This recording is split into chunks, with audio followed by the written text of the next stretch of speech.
जी नमस्कार, मैं हूं प्रज्ञा रश्मि और स्वागत है आप सभी का हमारे YouTube चैनल हिंदी ज्ञान वाहिनी पर।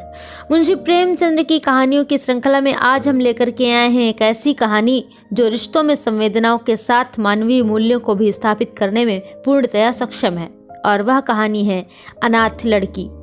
तो आइए सुनते हैं एक कहानी, अनाथ लड़की। सेठ पुरुषोत्तम दास पूना की सरस्वती पाठशाला का मुआयना करने के बाद बाहर निकले तो एक लड़की ने दौड़कर उनका दामन पकड़ लिया। सेठ जी रुक गए और मोहब्बत से उसकी तरफ देखकर पूछा, क्या नाम है?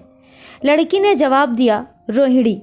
सेठ जी ने उसे गोद में उठा लिया और बोले, तुम्हें कुछ इनाम मिला? लड़की ने उनकी तरफ बच्चों जैसी गंभीरता से देखकर कहा, तुम चले जाते हो, मुझे रोना आता है, मुझे भी अपने साथ लेते चलो। सेठ जी ने हंसकर कहा, मुझे बड़ी दूर जाना है, तुम कैसे चलोगी? रोहिणी ने प्यार से उनकी गर्दन में हाथ डाल दिए और बोली, जहां तुम जाओगे वहीं मैं भी चलूंगी, मैं तुम्हारी बेटी रहूंगी। मदरसे के अफसर ने आगे बढ़कर कहा, इसका बाप साल भर हुआ नहीं रहा, माँ कपड़े सीती है और बड़ी मुश्किल से गुजर होती है। सेठ जी के स्वभाव में करुणा बहुत थी। यह सुनकर उनकी आंखें भर आई। उस भोली प्रार्थना में वह दर्द था जो पत्थर से दिल को पिघला सकता है। बेकसी और यतीमी को इससे ज्यादा दर्दनाक ढंग से जाहिर करना नामुमकिन था। उन्होंने सोचा, इस नन्हे से दिल में ना जाने क्या अरमान होंगे, और लड़कियां अपने खिलौने दिखाकर कहती होंगी, यह मेरे बाप ने दिया है। वह अपने बाप के साथ मदरसे आती होंगी, उसके साथ मेलों में जानती होंगी और उनकी दिलचस्पियों का जिक्र करती होंगी। यह सब बातें सुन सुनकर इस भोली लड़की को भी ख्वाहिश होती होगी कि काश मेरे भी बाप होता।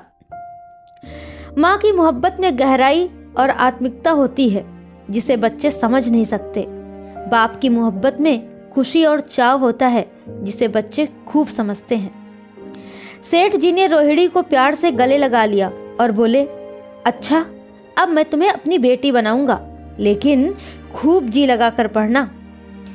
अब छुट्टी का वक्त आ गया है, मेरे साथ आओ, तुम्हारे घर पहुंचा दूं।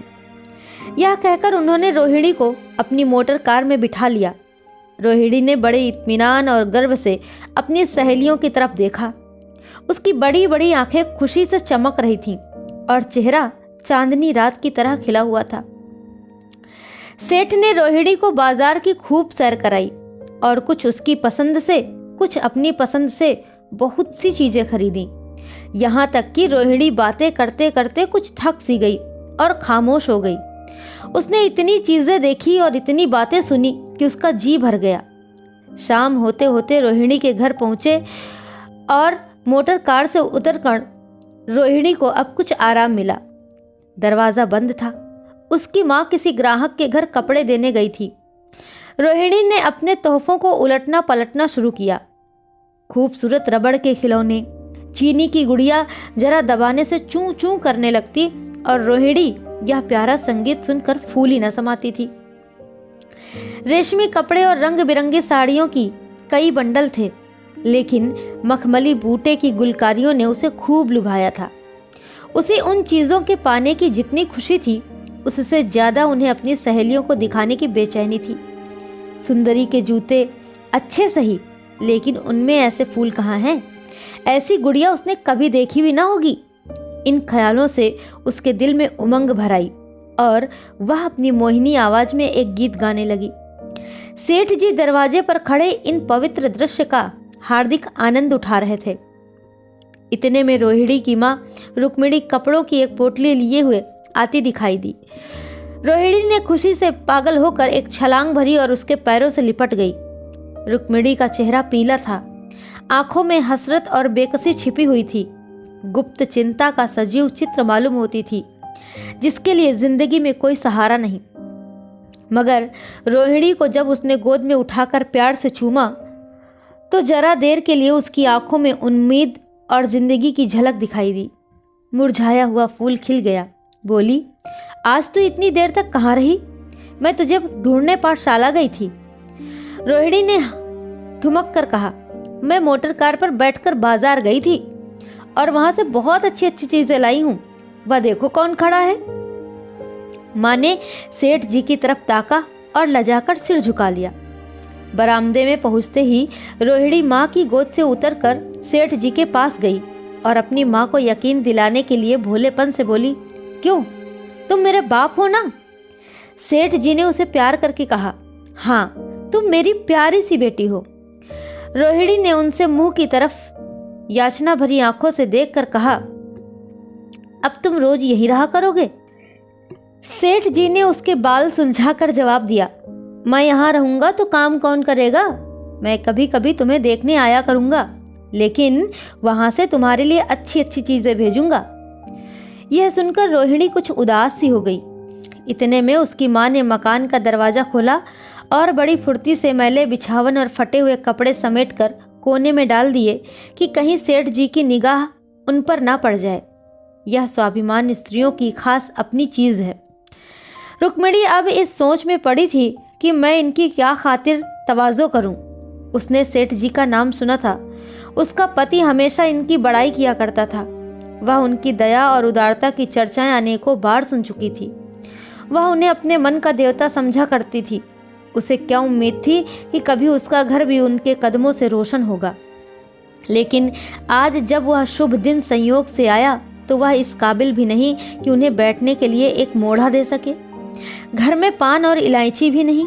वह अपने आंसुओं को किसी तरह रोक न सकी।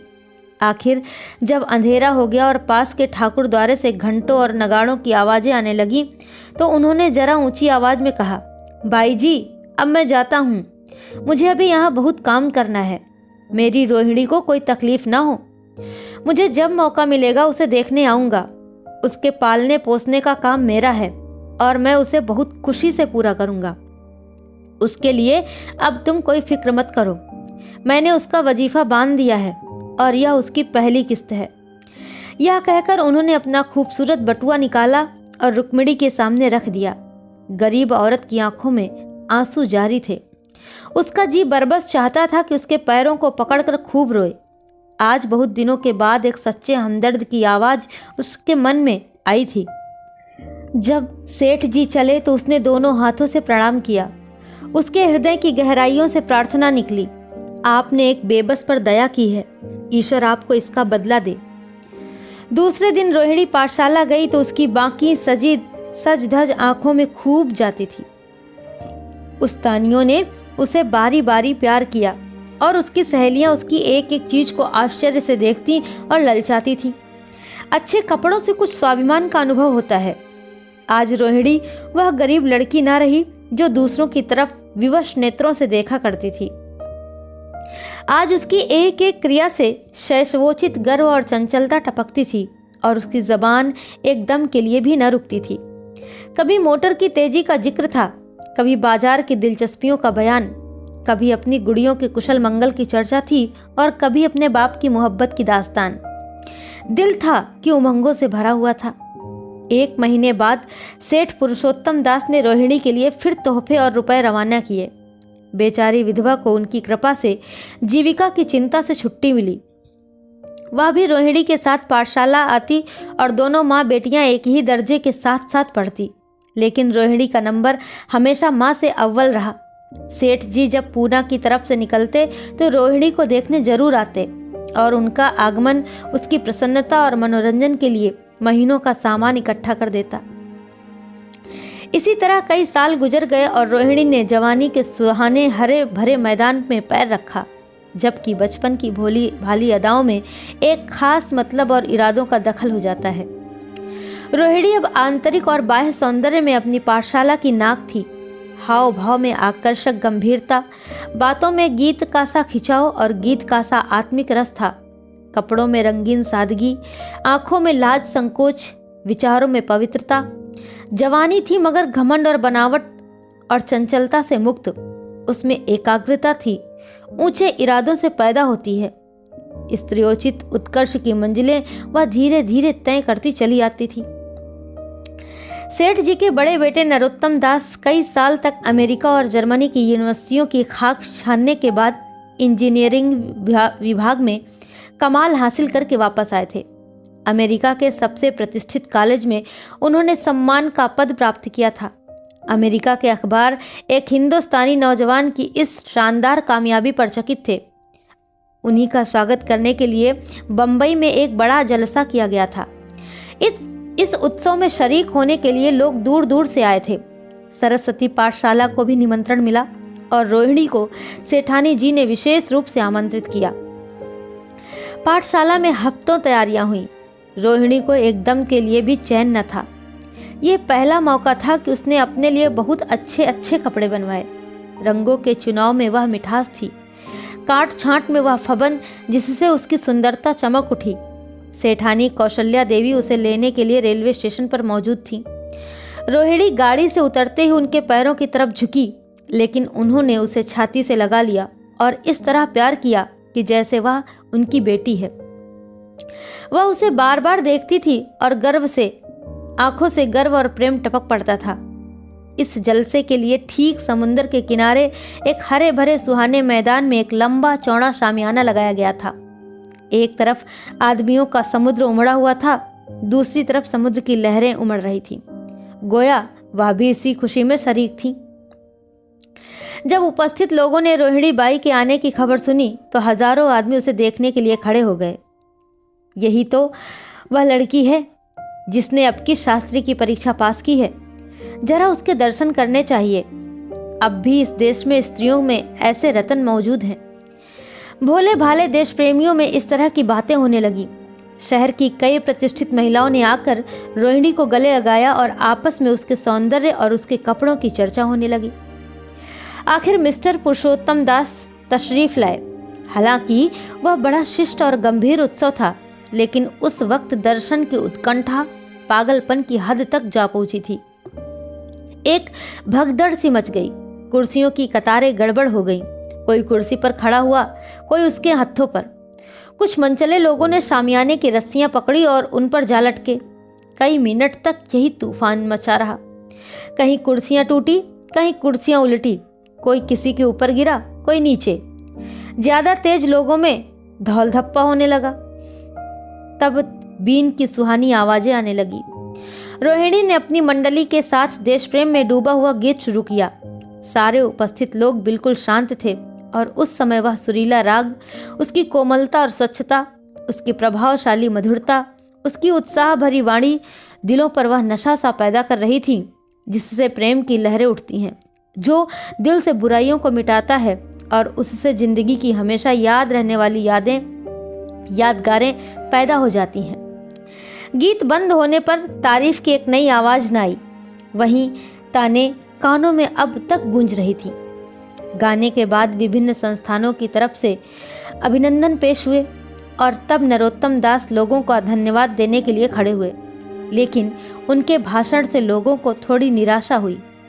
यूं तो दोस्तों की मंडली में उनकी वक्तृता के आवेग और प्रवाह की कोई सीमा न थी, लेकिन सार्वजनिक सभा के सामने खड़े होते ही शब्द और विचार दोनों ही उनसे बेवफाई कर जाते थे।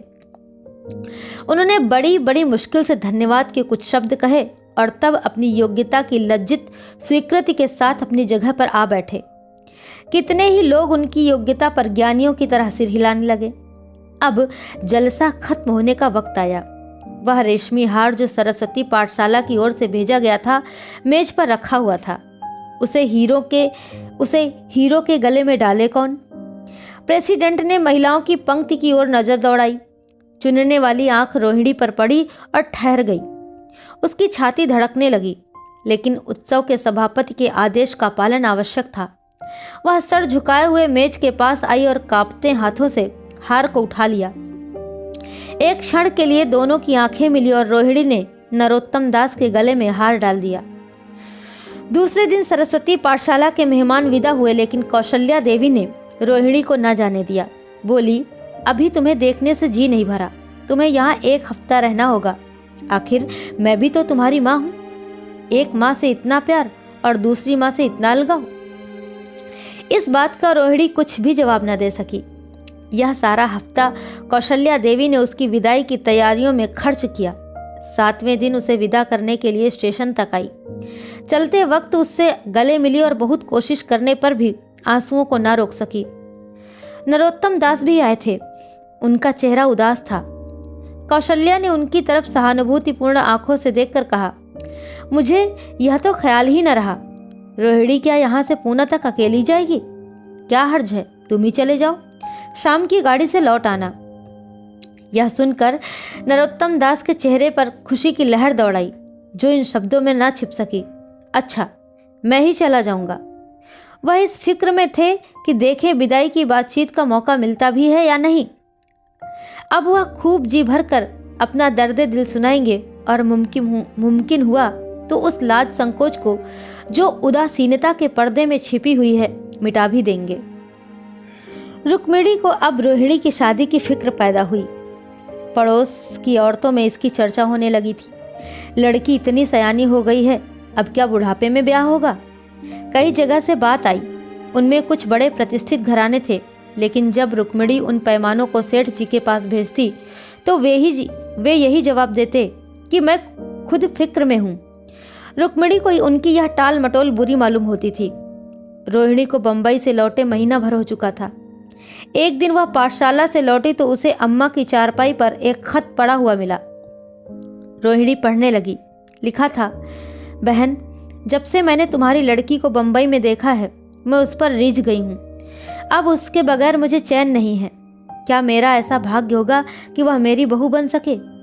मैं गरीब हूँ, लेकिन मैंने सेठ जी को राजी कर लिया है। तुम भी मेरी यह विनती कबूल करो। मैं तुम्हारी लड़की को चाहे फूलों की सेज पर ना सुला सकूं, लेकिन इस घर का एक एक आदमी उसे आंखों की पुतली बनाकर रखेगा।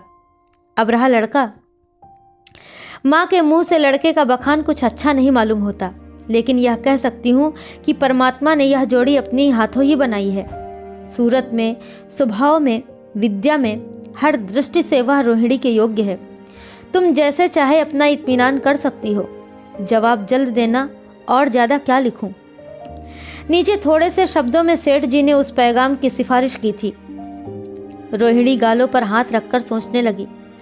नरोत्तम दास की तस्वीर उसकी आंखों के सामने आ खड़ी हुई। उनकी वह प्रेम की बातें, जिनका सिलसिला बंबई से पूना तक नहीं टूटा था, कानों में गूंजने लगी। उसने एक ठंडी सांस ली और उदास होकर चारपाई पर लेट गई। सरस्वती पाठशाला में एक बार फिर सजावट और सफाई के दृश्य दिखाई दे रहे हैं। आज रोहिणी की शादी का शुभ दिन, शाम का वक्त, बसंत का सुहाना मौसम, पाठशाला के दारों दीवार मुस्कुरा रहे हैं और हरा भरा बगीचा फूला नहीं समाता। चंद्रमा अपनी बारात लेकर पूरब की तरफ से निकला।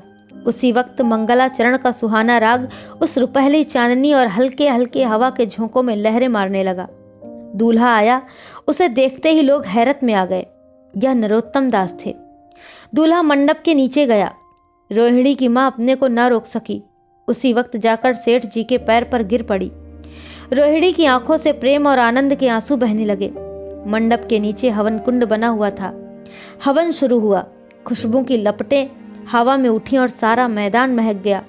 लोगों के दिलो दिमाग में ताजगी की उमंग पैदा हुई। फिर संस्कार की बारी आई। दूल्हा और दुल्हन ने आपस में हमदर्दी, जिम्मेदारी और वफादारी के पवित्र शब्द अपनी जबानों से कहे। विवाह की वह मुबारक जंजीर गले में पड़ी जिसमें वजन है, सख्ती है, पाबंदियां हैं, लेकिन वजन के साथ सुख और पाबंदियों के साथ विश्वास है। दोनों दिलों में उस वक्त एक नई बलवान आत्मिक शक्ति की अनुभूति हो रही थी। जब शादी की रस्में खत्म हो गई तो नाच गाने की मजलिस का दौर आया। मोहक गीत गूंजने लगे। सेठ जी थक कर चूर हो गए थे।